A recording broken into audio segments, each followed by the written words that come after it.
Friend, नमस्ते, प्रणाम। आज मैं आप लोग के बीच में बहुत ही प्यारा सा गीत लेके आई हूँ, गारी गीत। अगर पसंद आए तो चैनल को सब्सक्राइब करना और प्यारा प्यारा सा कमेंट जरूर करना कि आप हमारी वीडियो कहाँ कहाँ से देख रहे हैं।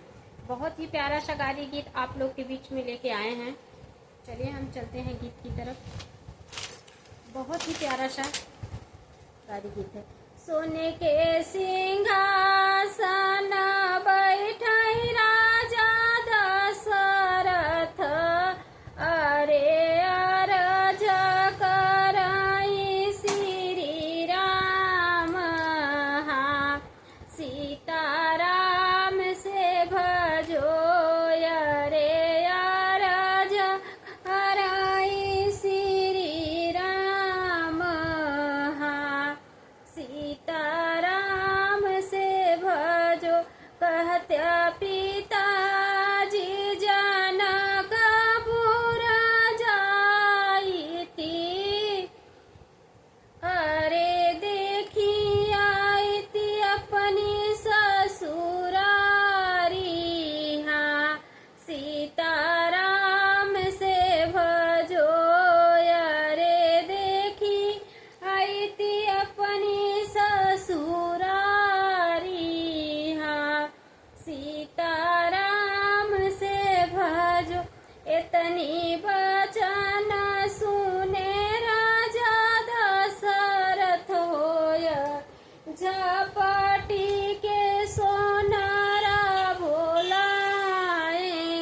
हाँ, सीताराम से भजो, अरे झपटी के सोनारा भोला।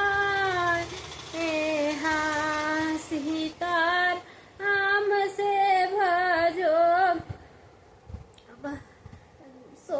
सोने का डाढ़िया फनाए सोनारा हो, अरे लाल हमारी जही ससुरारी। हाँ, सीताराम से भजो, अरे लाल हम जही ससुरारी।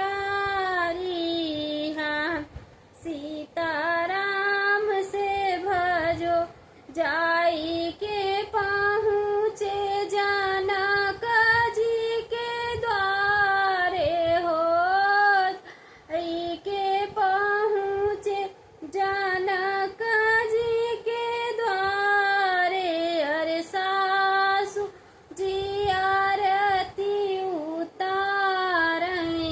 हाँ, सीताराम से भजो, सासू जी आरती उतारई। हाँ, सीताराम से भजो, सत्ता गलईचा से खटिया से मचिया हो,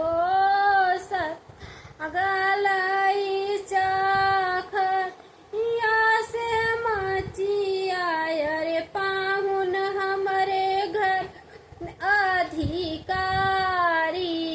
हाँ, सीताराम से भजो, अरे पाहुन हम घर का अधिकारी। हाँ, सीताराम से भजो, छप्पन भोग भोजन परोसे हो, अरे जे वहीं बैठे चारऊ भैया। हाँ, सीताराम से भजो, अरे जे वहीं बैठे चारऊ भैया। हाँ, सीताराम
नवही मास एटा कोखिया में रहल अरे कब की है तनी बड़ाई हाँ सीताराम से भजो एक ही मास बेटा गया ससुर या हो अरे सासू कहे तनी बड़ाई हाँ सीताराम से भजो अरे सासू कहे तनी बड़ाई हाँ सीताराम से भजो जऊ मही जन तेऊ माँ आया ए तनी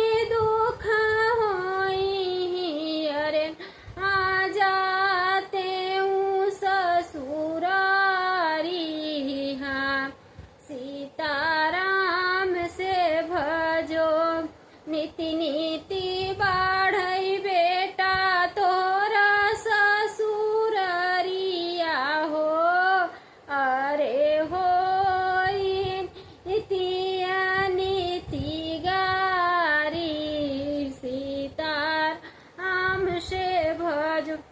अगर गारी गीत पसंद आए तो चैनल को सब्सक्राइब करना और प्यारा प्यारा सा कमेंट जरूर करना।